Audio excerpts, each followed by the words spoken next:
Happy New Year, Goo Lords. It's me, Thimbus Limbus. This week, I'm taking a little bit of a rest. I'm having some restful relaxation time to recover from just a little bit of burnout. Every time I say this, people start to worry and get freaked out. I have the easiest job in the world. Every job requires a little bit of downtime sometimes. Don't worry about it. So what I'm going to do today is I'm going to take some of your cues. You've given me some cues. I'm going to take those cues, transform them into A's. That's the idea. That's what we're doing here. Q&A is a bit of a loaded term on this channel. This isn't a Q and Anarchy video, but it's questions and answers. And I guess you can consider this my retroactive celebrating getting to 3,000 subscribers. All right, Posterous asks, do you know how to fly a plane? No one on board knows how and we're running out of time. Yes, listen very closely to what I have to say. Your life depends on it. You need everybody on that plane to go to patreon.com/thoughtslime, sign up for the highest tier that they can afford, and make sure it's set to auto-renew, okay? Because that, David Colby says, do you like the new She-Ra? It wasn't for me. I watched a few episodes and I was like, I get it. I appreciate what they're doing. Not from me. Kara Flores Vice asks, out of all of the videos you've created on Thought Slime or Scaredy Cats, what's the one you're most proud of? Easy question. I'll give you a twofer. On Thought Slime, it's the Turner Diaries video. That one I put a lot of extra work into because I felt that the subject was very important, and I think it paid off. And it's also like the most popular video I've ever done, so I think other people agree. I hope that one is the most educational and instructive video that I've released. And on Scaredy Cats, it's the 5 horror music videos. Agrax asks, if there was one question that you really wanted someone to ask in a Q&A, what question would that be? And it would be, Thought Slime, how do you stay so handsome? Max O'Byrne asks, how long was the process between first considering and then accepting that you were non-binary, asking for a friend? Haha. I would say roughly 30 years. Ghislaine Bergiven, very sorry about that pronunciation.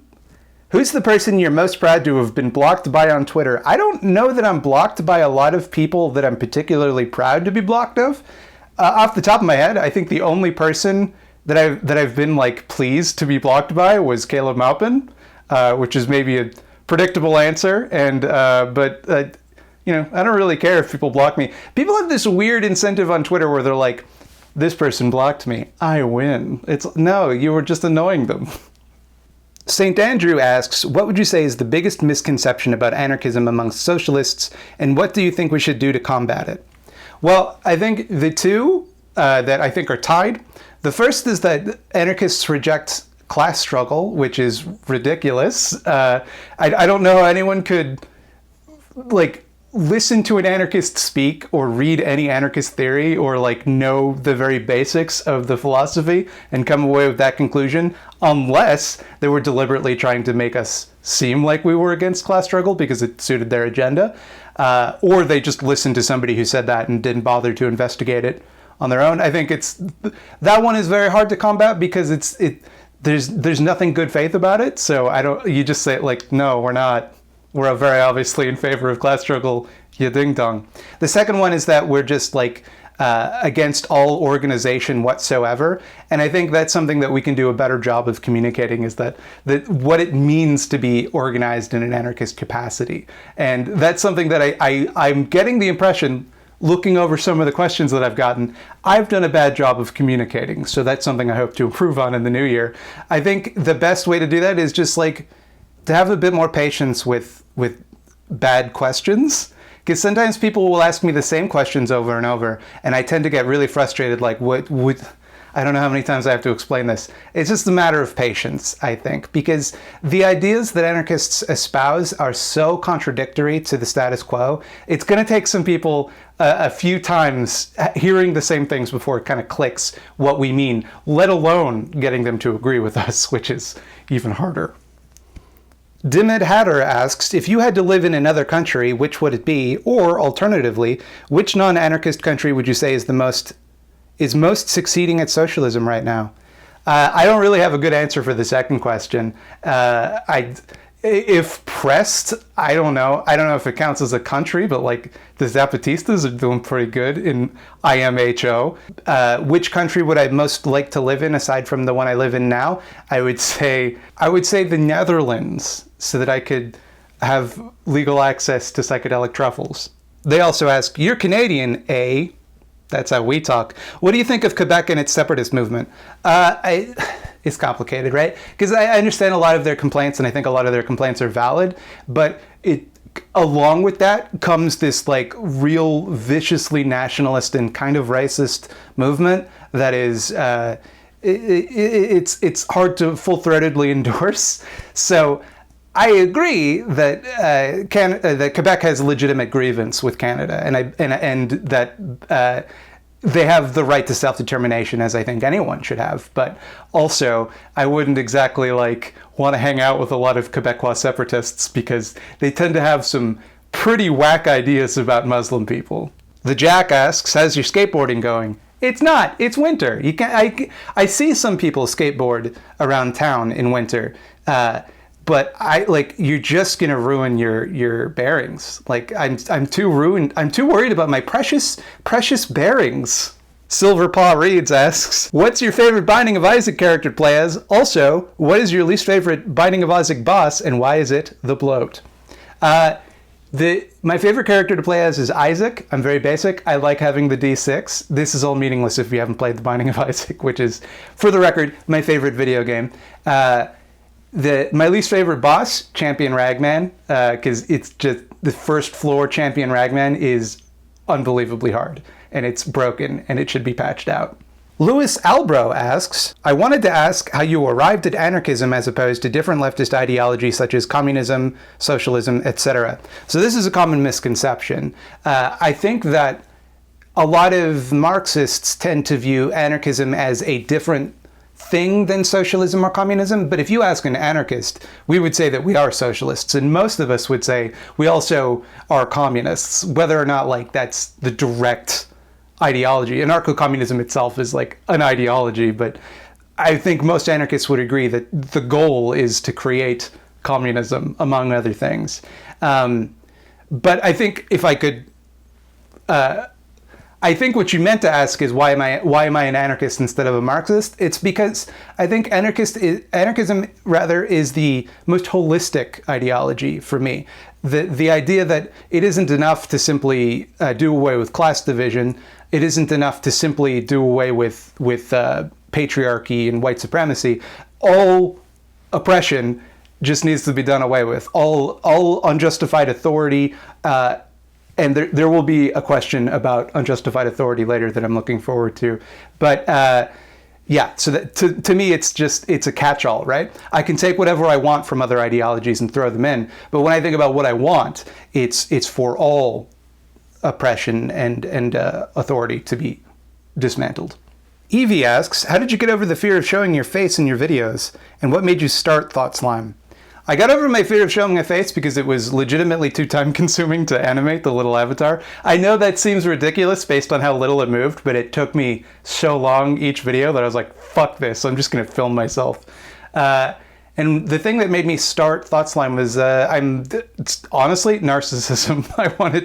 I wanted to hear my own voice. And I needed a creative outlet, I suppose, is the more generous way to answer that. Generous to myself. But it's honestly, I wanted to be able to talk and to make people listen to me, and it worked. Abject Permanence asks, I was watching a live stream from controversial internet personality and Hollywood screenwriter Max Landis recently. He name-dropped Thought Slime as an example of a good anarchist YouTube channel during this stream. What do you think about that? I don't expect an answer necessarily. I just wanted to tell you what that happened. Max Landis is familiar with your stuff. Max Landis, go fuck yourself. Foreign Storm asks, that's a hard name to Foreign Storm. That's a hard name to say. What is the best way to introduce others to leftist ideas? How do we get other leftists to get outside and contribute to direct action causes? For the first question, I think it has to be done, I think, without using a lot of jargon. Because I think if you come to people saying like, the proletariat has to own the means of production, they're like, what the fuck, who are you, go away. but you come to them and go like, you talk about their work and like how it could be better. Like you make it, you sell it to them, right? Not to an abstract concept. You say like, here's how your life would be improved. Here's what you would get out of this. Here's why you are being exploited. And I think that's the approach that is most helpful IRL. How we get people to do more direct action, I don't know. I obviously have not been terribly successful at that. But I think it's just a matter of like making it easier for people to do, like making it clear where the opportunities are, where people can contribute. And I think given that, people naturally will, because people want to. There's a hunger for it, I think. Screeching Camels asks, what order do you recommend from Garfield Eats? I'm sorry to tell you this.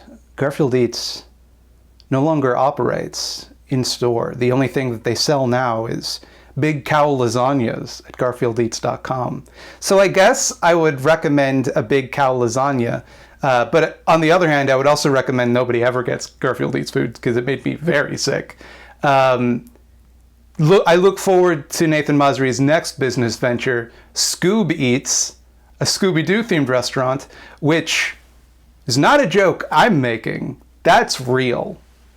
Andy Sweet asks, what led you to stop doing stand-up comedy, and would you ever be interested in doing it again? I stopped doing it mainly because I have a severe anxiety problem, and I felt like I burned a lot of bridges.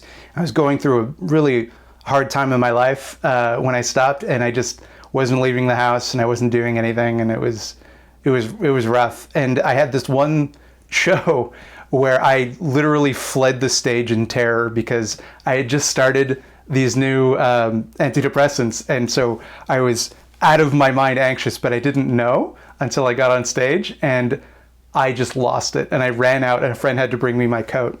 And after that, I was like, I don't think I can do this anymore. Would I ever consider doing it again? I don't know. I think I've lost most of my skill at it, and I think that this kind of takes the place of it in a lot of ways, because I can still tell jokes, but I can kind of do it to an audience that like I shape, because there's like people on the internet that want to listen to me talk about the things I'm interested in, as opposed to just being like, hey, anybody here from out of town? Boy, relationships are weird. Anybody here married? You, sir? You? You know, that type of shit always never really worked for me. I was never good enough as a comedian to like get people to listen to the shit I wanted to talk about. I had to stick to like very broad topics, and that always made me bored.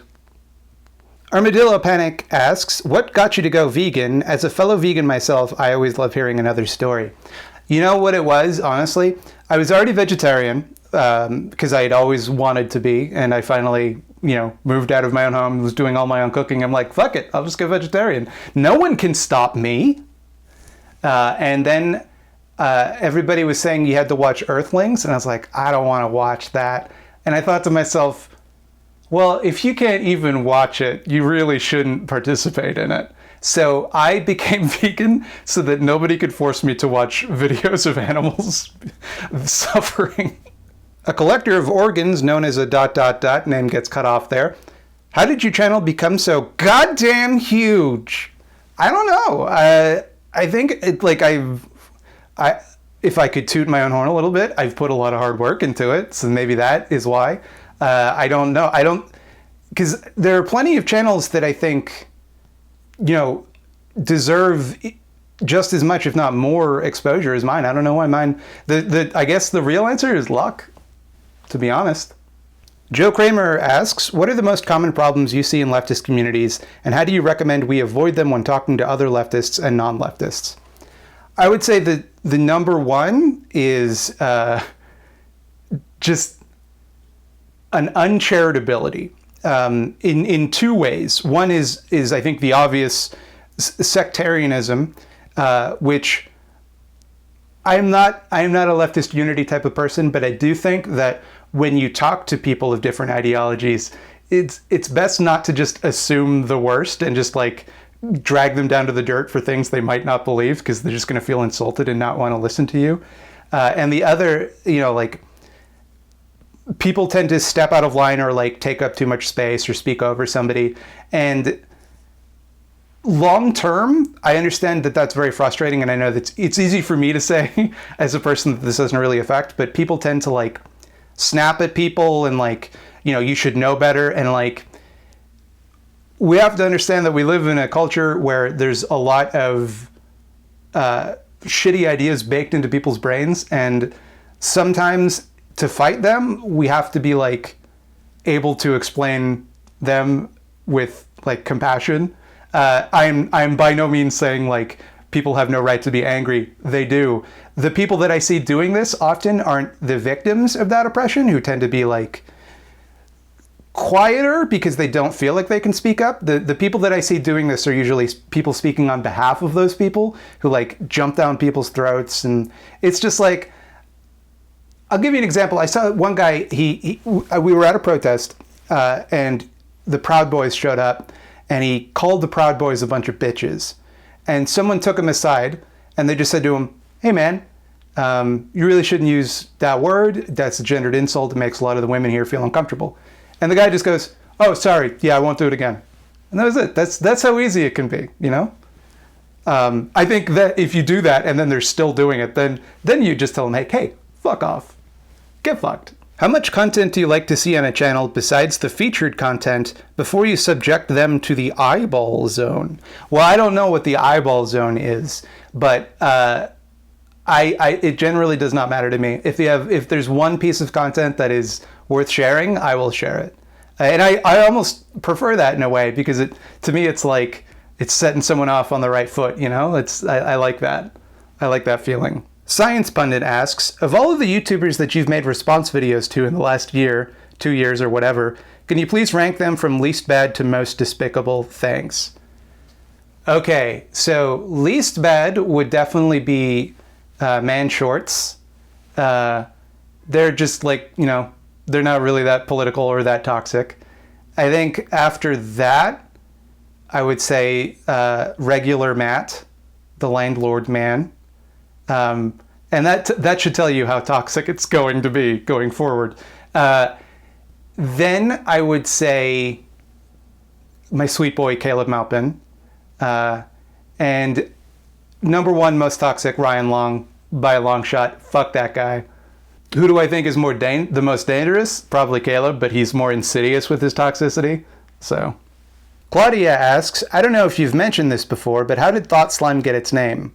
Also, have you ever posted a video and went, I wonder if the government will raid my house now and put me on a watch list or something along those lines? I don't think so. I'm generally pretty careful about like couching my language in a way that I think won't get me in trouble. Thought Slime got its name just because it's a fun phrase. I just like the way it sounds. I wanted it to convey that it's channel about my thoughts. And I wanted to convey that my thoughts weren't that good. So I called them Thought Slime. That's it. People often say, oh, is it a pun on thought crime? Honest to God, I didn't even think of that. It never even occurred to me. The Church of Batman the Redeemer asks, what's your second favorite genre of movie after horror? Also, how you doing? I'm doing fine. I don't know if it counts as a genre, but I would say, fittingly enough, superheroes. I love superheroes. I think that's pretty clear from the content on my channel. But if that doesn't count, then I would say sci-fi. Definitely, I love sci-fi. Always have. Christopher Morrow asks, if you could have a magic wand and collectivize enough of us to accomplish one goal, what would it be? From frivolous to world-changing. I would want to end hunger. I think that's the first goal. After that, I'll give you a top three: end hunger, end poverty, end climate change. Those in that order. Do you plan on working/promoting IRL activism like that done by Reeducation in the new year? Yes, it's definitely an increased focus, and I think this year, as we hopefully exit quarantine, will present lots of opportunities for that. So stay tuned. Very similar question. DM asks, have you ever considered doing segments on organizing/direct action? Maybe bringing on organizers to chat. I sometimes feel like bread/left tube could do a better job of educating people about what they can do to put their beliefs into action. I agree.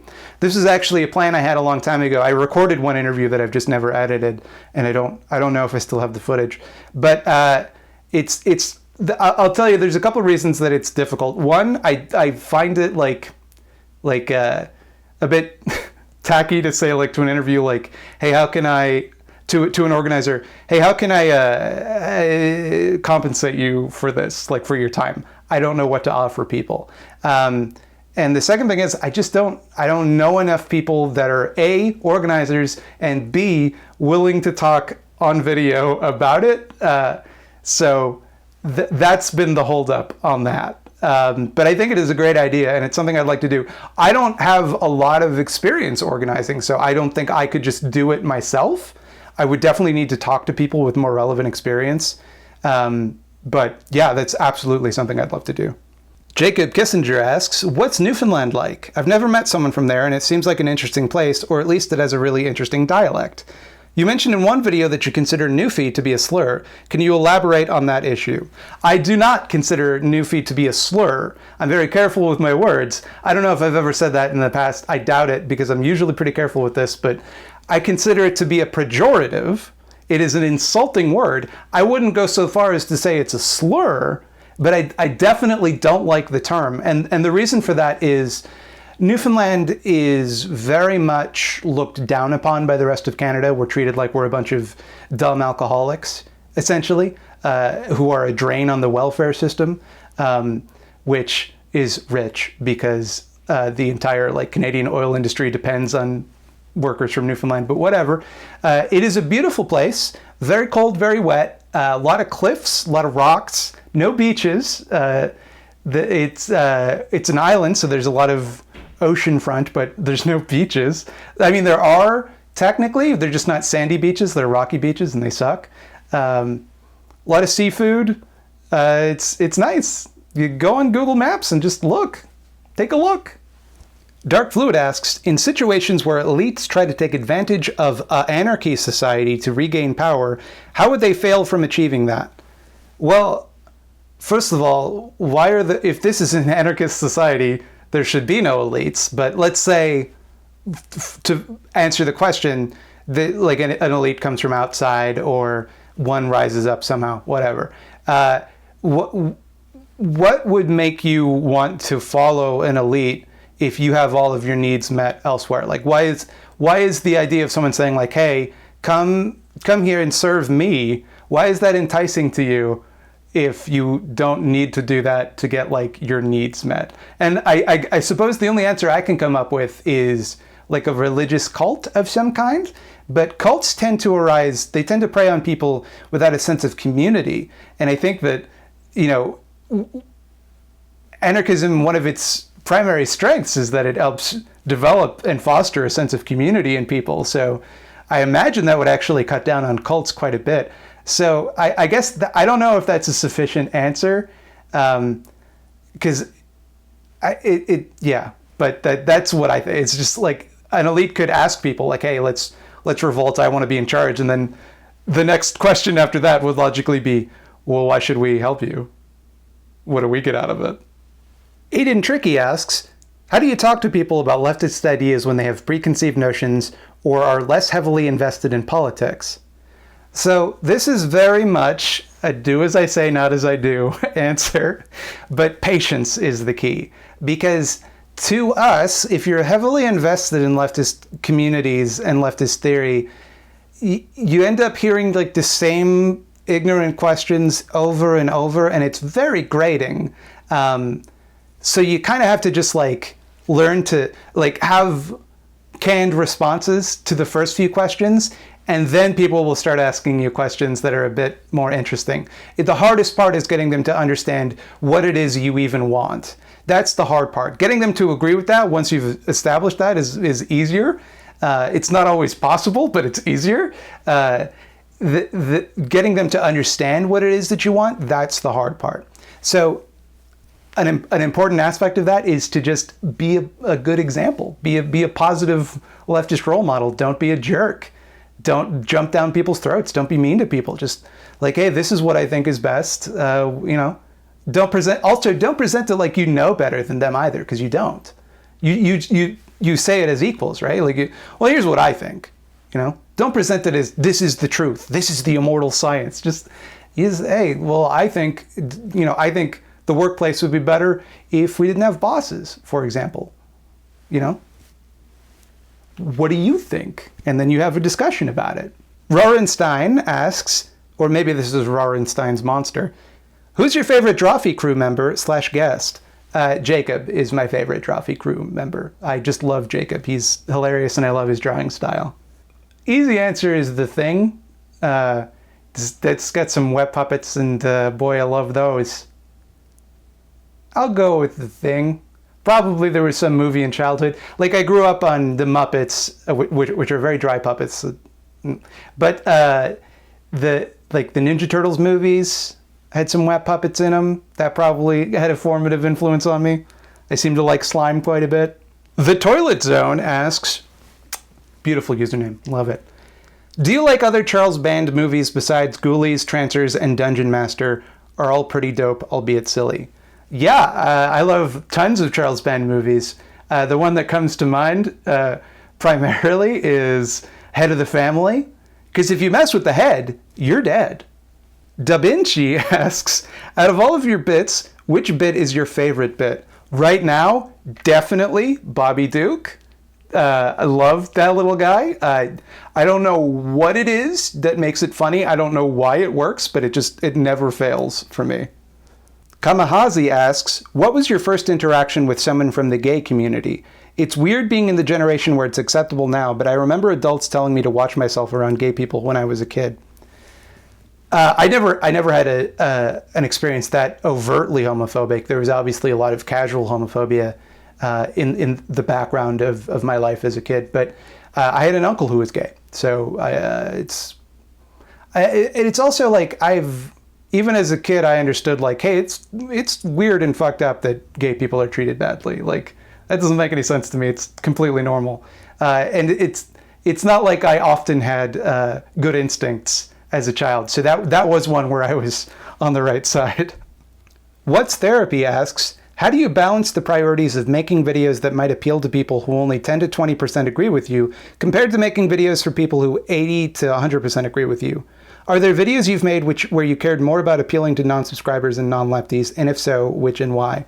Generally, any video in which I'm talking about a right-wing position, I'm approaching it from the angle that I want someone who holds that position to watch and hear my arguments and change their mind. So those are the ones that I tend to put a little bit more effort into being like jargon-free, keeping my language as like direct and simple as I can. And I tend to wear like outfits like this instead of just like a graphic tee. Jacob Tierney asks, given your psychedelics video, do you have experience of psychedelics? If so, what's a memorable experience you've had? Nice try, officer. Rebs B asks, are there any handicrafts you're interested in learning? I don't know what a handicraft is, but I definitely want to learn woodworking. That very much appeals to me. I think everyone my age just wants to woodwork. It's just, you are called to woodworking at some point in your life. Hyperbole Halfshell asks, what do you think of Post-Scarcity Anarchism by Murray Bookchin? Do you think it's still relevant even in 2020? Gonna be honest, it's been like 4 years since I've read it, and I do not remember most of it. One of the problems of depression and anxiety is it really fucks with your memory. So I don't really remember a lot of the stuff from Post-Scarcity Anarchism, if I'm being honest. So I don't know. I might have to reread it. Case KTV asks, do you have a favorite horror movie that is seemingly universally panned by others? Like personally, I love Jason X, flaws and all. Anything would have been better than Jason Goes to Hell for me though. So I think Jason X has definitely gone through a critical reevaluation. I think it's more popular now than when it was released. I think I could make a strong case for Freddy vs. Jason being that movie for me, but I think very in line with the question, I think Jason Takes Manhattan is a highly underrated film. I think that movie is fun as hell. I think it's goofy. I think the main complaint about that movie people have is that he's only in Manhattan for like 15 minutes, which, true, but the parts that he is are so much fun that shouldn't matter. And also, for the rest of the movie, it's Jason on a cruise ship, which is itself an interesting premise. I think Jason Takes Manhattan is one of the best Friday the 13th movies, and I will fight anyone that tells me otherwise, unless they're big and strong. Sunset Moth asks, what do you do when you just don't have energy to do necessary stuff? I make Q&A videos. Kevin Cullen asks, what are some things you've seen this year that give you hope of real change? Twofold. I think the obvious answer is the George Floyd protests. The way that people kind of came together and said, no, we're not going to take this, and we're not going to appeal to the state to give us what we want. We're just going to demand it. We're going to march in the street and demonstrate our force. I think that is something that was very heartening to see. And I think also the strike going on in India right now. If you didn't know this, the largest strike in history is going on in India right now. Like 3% of the world's population is on strike. So that's another thing that gives me hope that maybe a general strike in the future. We'll see. Nemesis Gaming asks, favorite anime? Probably Full Metal Alchemist Brotherhood would be my favorite. That was one I didn't have a lot of expectations for it, but it really blew me away. It's a real good show. Brian Davis asks, what are your pronouns? My pronouns okay, this is going to require a little bit of explanation. I used to say that my pronouns were anything but they, them. I no longer say that, not because my opinion has changed, but because I've seen people bully others for just not knowing my pronouns and like using the wrong one and just like jumping down people's throats like, you're misgendering, that's like, and I think that is so like shitty, and it makes me feel like not good when I see that. I don't like to see people getting like jumped on like that when they are attempting to talk to me like in good faith. So now it's any all, and now no one has a right to ever get pissy with someone because they said they, them, not knowing. There you go. DBills101 asks, seeing as you and Slime Wife got married recently, any tips for other couples taking that next step? Also, related, any tips related to avoiding the wedding industrial complex while still having a good time?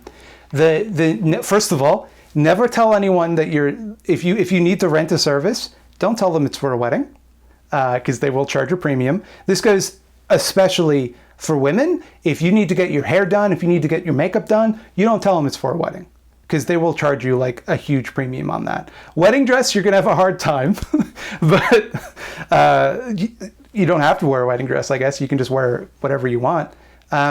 Same goes for like flowers, for a venue, for anything like that. You don't have to tell them you're getting married. You just tell them, I just need this. What do you charge? That would be the main tip. Stefan Williams asks, or maybe just Stephen Williams actually. Stephen Williams asks, what books influenced you to embrace anarchism? What do you recommend to newcomers?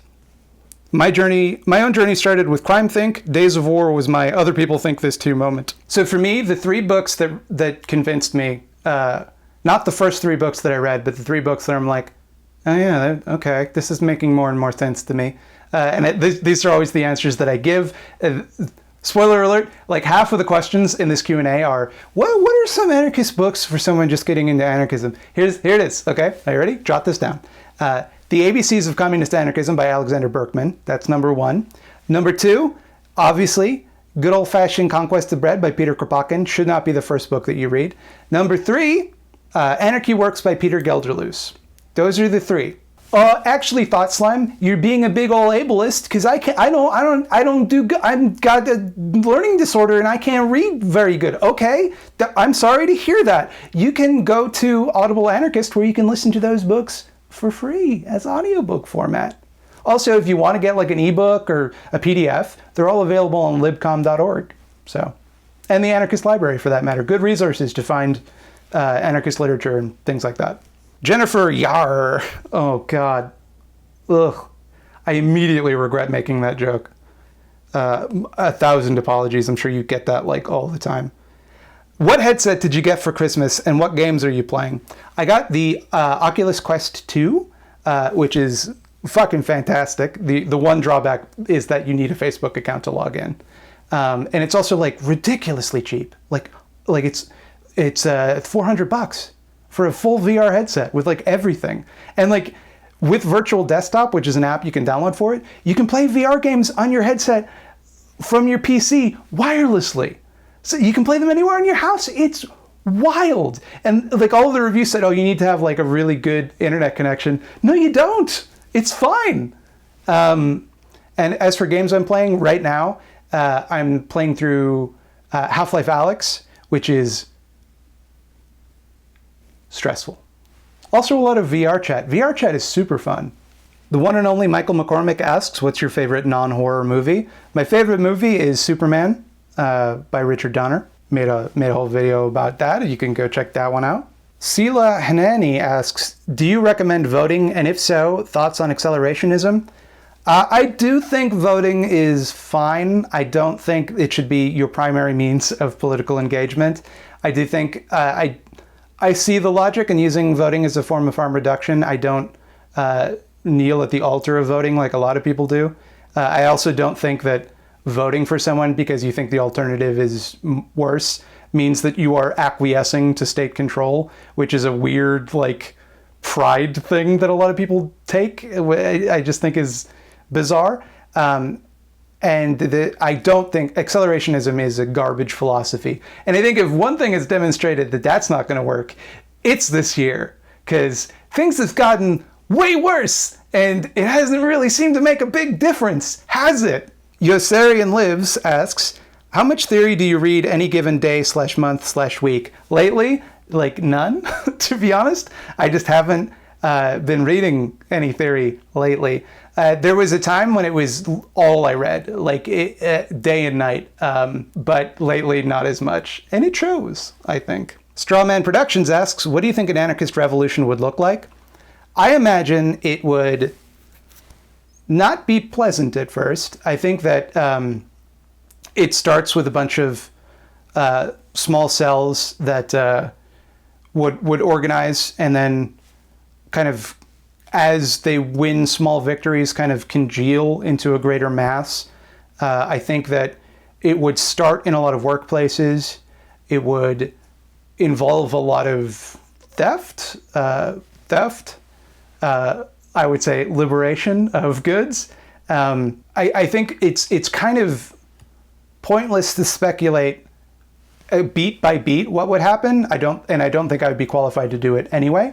But generally I see it as like small things in lots of places that eventually become a larger movement would be my guess as to what it would look like.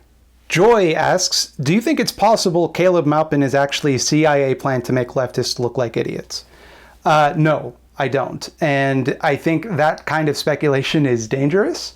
I think that one of the things that intelligence groups want when they put plants into leftist communities is to make people not trust each other and accuse each other and go on a witch hunt.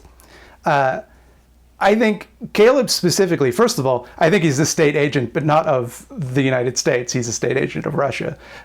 Second, he's not the type of person that I would be suspicious of, because when you put someone in a leftist space, like as an agent, what the goal is to have a reason to arrest people and to break up groups. Whereas Caleb is never going to weasel his way into groups because he's too bad at making people like him. Like he immediately starts fights and has all these shitty ideas that nobody likes. And he's immediately dismissive and wants to get rid of anyone that doesn't agree with him 100%. Like, that would be a terrible way to infiltrate the leftist community. I think the people you should be suspicious of, and the people you have to be very wary of, are the people that are like way too agreeable, the people who are like way too friendly, and they're always asking you questions about like, who do you know in real life that's like this? Like, what have you done? What kind of direct action have you done? Like, what are your plans later? Like, what's the next thing you're gonna do? Like, those are the people you look out for. I find this cop jacketing very unproductive, and I think like people, I suspect that even you are saying this somewhat in jest, but I think the problem is that it does create an atmosphere where people are just accusing each other, and like, oh, people who don't like Caleb will accuse him of being CIA. People that don't like me will accuse me. And it just goes back and forth, and it makes everybody pissed off and untrustworthy. And like, I don't think it's a good thing to do. Aces Productions asked, where would you be on the D&D alignment chart? I like to think chaotic good. An Awesome Comrade asks, was there a moment that sparked you to become a leftist, or was it a gradual transition? I would say it was definitely a gradual transition, but two things that really helped. There was a documentary on Netflix called The Corporation, which just scared the shit out of me. And also the election of Donald Trump was a big one, because I started to look around and go like, everybody's just going to let this happen, huh? That's just going to happen. Okay, that doesn't seem great. Doesn't seem like the system's working. Argon Hammer asks, could you talk about how a military would work in an anarchist society? So, I would say that a military, it's a complicated question. I think ideally what you'd want is like a decentralized military without like the top-down command structure. But, and this is a fairly heavy but, anytime that there's actually been an attempt to form an anarchist society, they haven't done that. And they've kind of gone with a top-down structure. And I do think there are situations where on a tactical basis, it makes sense to adopt that. Like, it makes sense to compromise your values a little in the short term to like get them in the long run.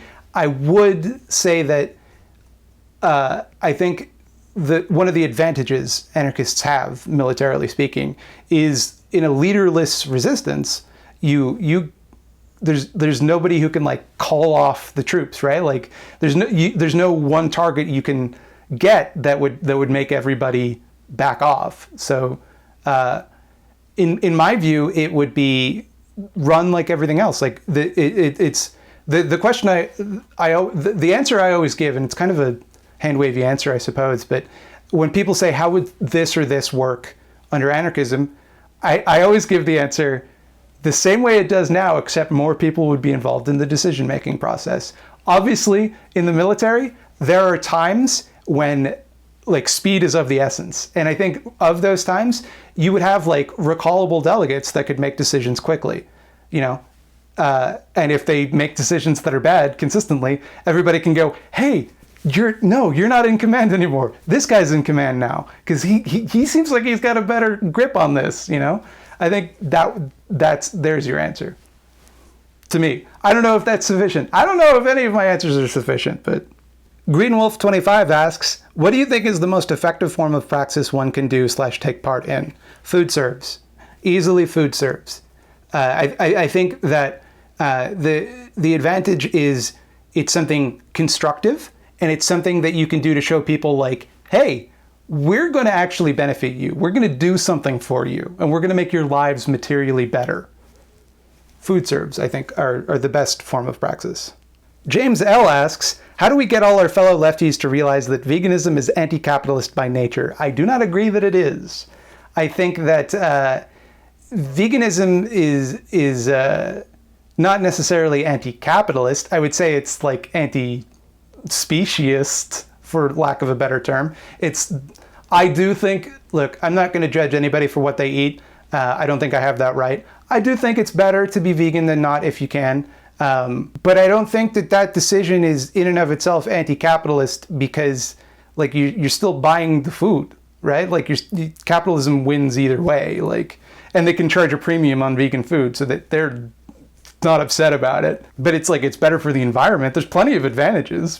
I don't think being anti-capitalist is one of them. I would be curious to hear your logic on that. Maybe there's an angle I haven't considered. In fact, there almost definitely is. I Don't Have a Name asks, do you ever get the feeling that what you're doing is pointless? I don't mean this in any antagonistic way, but the challenges facing humanity today can make many feel their efforts are insignificant. Thanks. I often feel what I'm doing is pointless, and I think that's okay. I don't think that means, however, it is devoid of value. I think one of the things that people don't appreciate enough is frivolity and play. I think that the idea that everything has to be like, has to contribute materially to something, you know, has to make something or build something. Like, no, it's okay to just watch a YouTube video because like you had a hard day and you wanted to laugh, Or maybe you didn't have a hard day. You just want to watch something entertaining. I think that's fine. Jonathan Norris asks, how do you explain anarcho-communism to normies in normal conversation without a script? I'm asking because whenever someone asks, so what are your political views? I always end up thinking, how do I say this in a way that doesn't make them scared of me? I'm usually like annoyingly honest. I will like sit and explain for as long as it takes because I like to talk about it.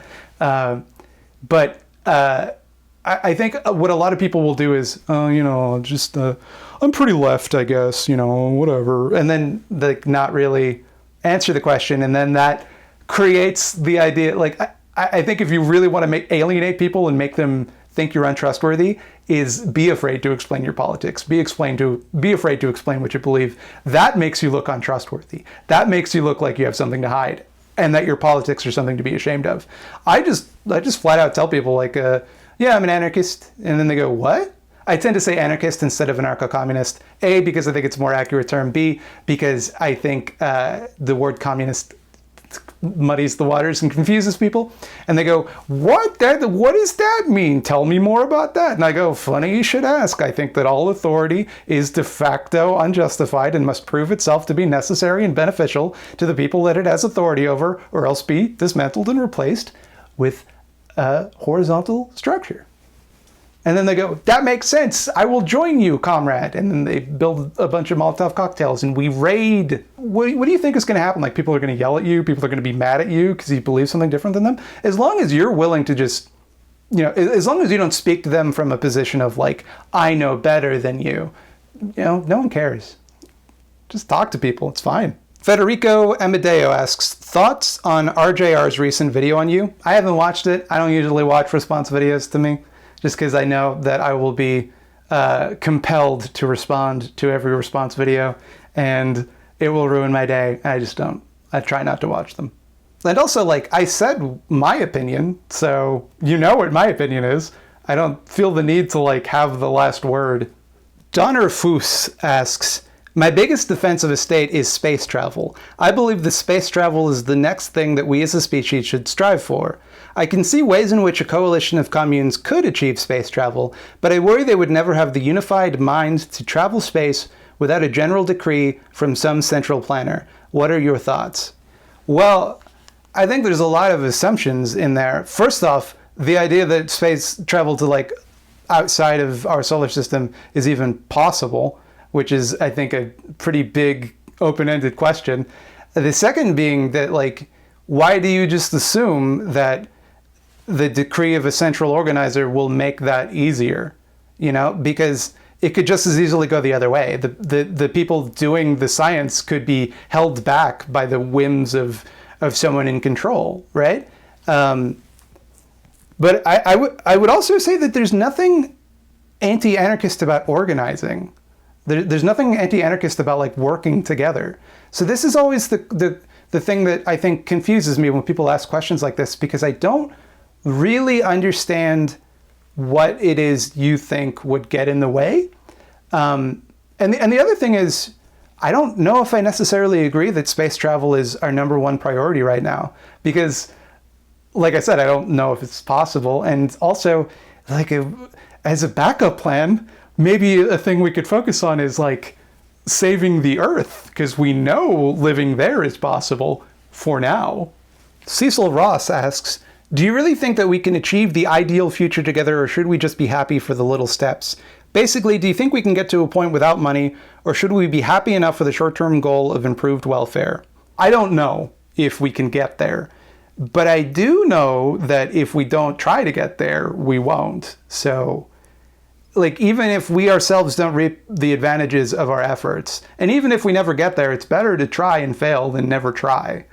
I think that one of the things that tends to happen is people focus their efforts on the small things that can't be accomplished, and they say, like, that's better than the big picture because we can worry about, like, gradually getting there. I think one of the problems with that is the things that you can accomplish are, like, mitigated by the system, right? So you end up kind of compromising what it is you're asking for, and maybe you could get more if your demand was less possible, right? Like, if you demand something that is way too out there and is just impossible, and you force your opponent to negotiate with you on that basis, then you tend to get what the limit of what is possible rather than like a middle position.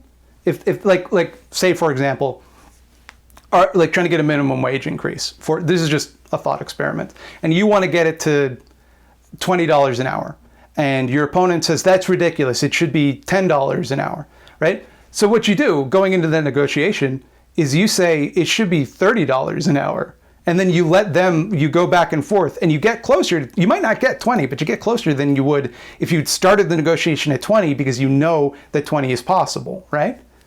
That's my view on the subject, is you demand the impossible and let your opponents settle for what is possible.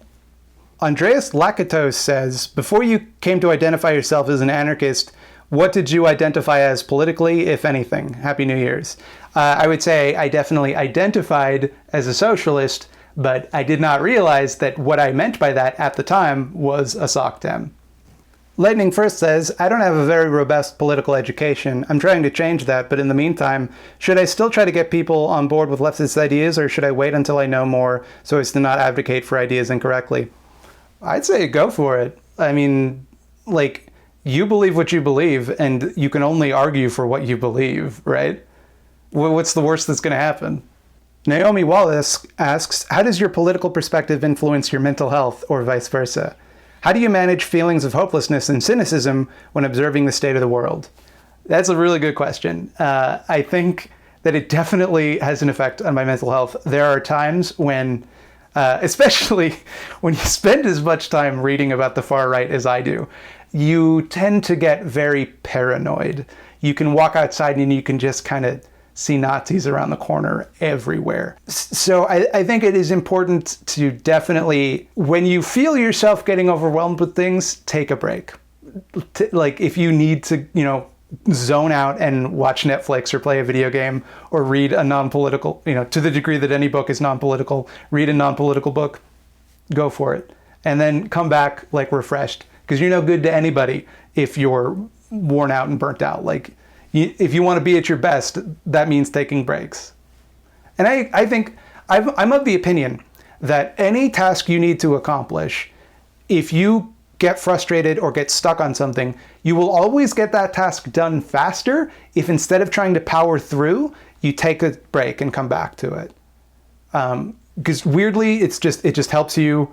You step away, you get rid of those feelings of frustration, you come back with renewed energy, and whatever it was, it's easier to accomplish than it would have been had you just spent that time trying to do the same thing over and over. It's a rule of life that I find always works. Fanboy is Trans Boy asks, what's the strangest comment you've ever received? I don't know if it's a single comment, but there is a guy that constantly messages me with death threats, but also movie recommendations for Scaredy Cats. So that's definitely pretty weird. Simon Sokolinsky asks, do you hate libs more than tankies? No. I don't hate anyone, but I think who annoys me more? Tankies, definitely. Because libs have an excuse. Libs have been brainwashed by the apparatus, right? It's the media, the education system, all of that is designed to make you a lib, right? Tankies choose their shit. They go out of their way to believe the things they believe. They annoy me way more than libs. And when I say, and don't even fucking start with me, when I say tankies, I mean people that make excuses for the war crimes of allegedly socialist nations. Don't fucking start with me by just saying, oh, Stottheim says all Marxist-Leninists are... No, I'm using the word tanky to mean a very specific thing. You nerds. Jim Ballard asks, how is a raven like a writing desk? Poe wrote on both. Moo Moof asks, Caleb Mappin says abolishing billionaires is not a Marxist position. I need help understanding this. So it's hilarious that you would ask me that question instead of asking Caleb himself, because I am the Caleb whisperer, I suppose. Here's the string of logic that allowed Caleb to arrive at this bonkers conclusion. China is a dictatorship of the proletariat. China has billionaires. Ergo, it can't be bad that there are billionaires, or else I have to stop supporting China, so it must be good. Kaylin Wheeler asks, how does anarchism deal with a situation where the democratic consensus of the local community is unjust? For instance, the federal government had to forcibly desegregate parts of the US. If it had been left to the people of those areas, they likely would have voted to keep it. So my response to that be, who instigated that segregation in the first place, right? And also, the people would have voted to keep it. Which people would have voted to keep it? I think that, like, yeah, having an anarchist society wouldn't make racism go away magically. I think, though, that it is also kind of asking a question like, in an anarchist society, but also there's still racism, how would you deal with racism? Well, racism is, I would argue, unjust authority. White supremacy is unjust authority and should be dismantled. I would argue we have not yet achieved an anarchist society should such power structures exist. But I take your point that anarchist tactics could lead to a situation where that could happen. Also, we know it can happen under liberal democracy. We know that it can happen under all these other systems. So it's not a problem unique to anarchism. As to how we would solve it, I don't think that every decision people make is left to consensus democracy. I think the only decisions that get left to the consensus, to the group, are decisions which affect the group, right? And where an individual gets to live doesn't concern the group. And Nelson asks, were you always left-leaning? If not, how did your stance change? Or if you always were, did you ever run into problems with different people for having more lefty ideas? I would say it was by North American standards, always kind of left-leaning. As to running into problems, like, no, people argue with me, but like, that's about it. Michaela White asks, why did you start your channel? Like, when did you know you wanted to educate others on theory? I don't think that was never the intent behind this channel. I didn't start this with the intent of making it an anarchist YouTube channel, but it was just where my interests were as the channel started, and it's what I started making content on. And, you know, I still consider it like I'll make videos on whatever on this channel, just whatever I'm interested in, because it's my place to come and talk about the things I'm interested in. It is not like a tool for anarchist education. It is my thing that I do. So since I happen to be interested in anarchism and anarchist philosophy, it tends to be something I talk about a bit. But to answer your question, I started the channel because I like to hear myself talk, as I often say. Supaslav76 asks, why do you think anarchism is, in the West, more favorable among leftists than scientific socialism / dialectical materialism, Marxist-Leninism? For two reasons. One is we can't deny the fact that like Cold War propaganda definitely biased people against Marxism. And the other one being that I think it offers a better deal for people. Angry Dog Good Boy asks, can you ollie? No, I can't. I still can't. Philip Vipond asks, I think the idea of no unjust hierarchies is pretty universal and makes your definition of anarchy kind of vague. I have trouble differentiating between your idea of state and governance. So this is weird, right? Because that is not my definition of anarchy. I'm very specific with my definition of anarchy, which is not simply no unjust hierarchies, for the very same reason that you're stating here. It's like, yeah, everyone. But if something is unjust, by definition, most people would agree it should be dismantled. My definition is that all authority is considered to be unjust unless it can demonstrate that it is both necessary and beneficial. The burden of proof is on the authority, not on the people, to make that case, right? The authority has to prove it's useful. It's not up to people to prove it isn't, because you can't prove a negative, right? It's the authority structure has to justify itself. And if it fails to do that, which it almost always will, it must be dismantled and replaced with a horizontal institution. That's the difference. Philip goes on to say, there are many issues that will always require organization on a national or even global level. How is the process of selecting temporary representatives to wield that amount of authority different from the state as a representative democracy? If the only difference is that the former would abolish some of the more toxic institutions we have today, such as police and prisons, then doesn't that mean anarchy is more of a general philosophy of hierarchical minimalism than an actual political model? So, couple things. Yes, it is more of a philosophy, a lens through which to view the world than a formula for a perfect society. I don't believe that we can ever achieve anarchism. I think that it is something that there will always be new power structures that must be dismantled. It's just the nature of the beast. Secondly, I think what separates what you're describing from a state is that the delegates are recallable. In the event that the delegate acts out of the interests of the people just say, hey, no, get out of here. You don't have power over us. you represent us, right? In a representative democracy, that is the idea, is that the representative will do what's in the interest of the people, otherwise the people will vote them out. That the people don't get to choose when to vote them out, and also don't get a say in what they do when they are in office, right? That's the difference. The thing about the state is that it's self-justifying. You do what they say because they're the state. That is the philosophy that undergirds pretty much every other political ideology there is. You know, the justification is different. Like a monarchist says, oh, it's the will of God is the reason that you obey the state. A liberal would say, oh, it's the social contract. You know, we all agree that there are some things the state is better for, therefore we must submit to the state in order to avoid chaos. A Marxist-Leninist would say, oh, it's the state represents the will of the people, therefore by submitting to the state you're just submitting to the will of the worker, right? The difference is, with an anarchist would say, rather than relying on this outside body to do what we think is best for us, we're just going to do what we think is best for us. Like, hand us power. We will then use that power to make you do what you want to do. We'll just do it. We'll just do it without you. We don't need you. And the potential for abuse is staggering. So why would you just hand that power over? Permanently, in some cases. Justin Vavik asks, if one imposes anarchism on a society, is it really anarchism or just Mad Max? I don't know how anarchism could be imposed on a society. Because the very nature of anarchism requires that there is no imposition. So how would you force people to do?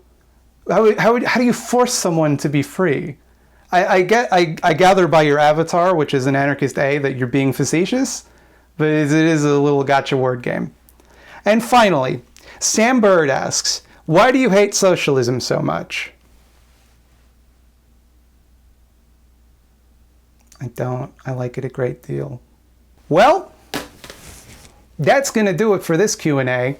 Thanks so much, everybody. There's going to be normal videos coming up soon that I'm very excited about, that I think are going to knock your proverbial socks off, because they will be good videos. Happy New Year. This one's going to be all right, I think. We're gonna get there. I think what could go wrong this year? It's going to be mark my words, and this will be a great year full of wonderful things. How could it be anything else?